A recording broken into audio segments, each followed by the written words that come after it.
Samantala, pinaghahandaan na ng ilan nating kababayan ang bagong taon. Pero sa Divisoria, may mga naghahabol pa ring mabili ng mga pagregalo.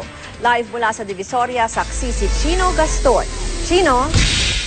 Ruth, pasado alas 11 na ng gabi pero napakarami pa rin sa ating mga kababayan ang narito sa Divisoria sa lungsod ng Maynila. Patapos ng Pasko pero si Raymond Garaygay na taga San Mateo, Rizal, inabutan ko pang naghahabol ng Christmas shopping. Sila nagpipina, kami lang sa bahay lang. Nasa bahay lang sila sa trabaho ko. Ano trabaho ka? So ngayon bawi? Ako sa bahay sa pamilya.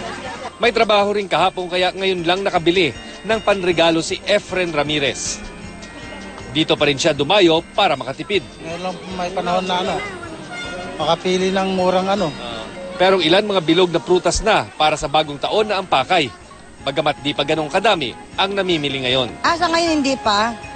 Gawa na nga ng mga damit mo ng importante. Yung mga kabilihan nito, mga 28. Ang diretso na hanggang 31. Buhay pa rin kasi ang paniniwalang dapat makakompleto ang pamilya ng 12 bilog na prutas. Ano bang paniwala ng mga tao?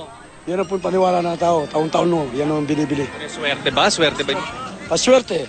Yung sa pangalan sa pag-alas 12. May iba't ibang pampaingay na rin gaya ng mga torotot at air horn, mga pailaw at paputok at mga pampaswerte para sa Year of the Horse.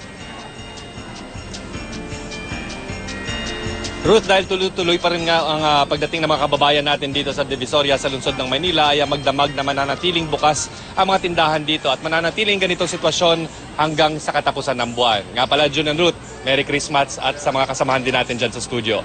At live mula rito sa Divisoria, ako si Chino Gaston, ang inyong saksi.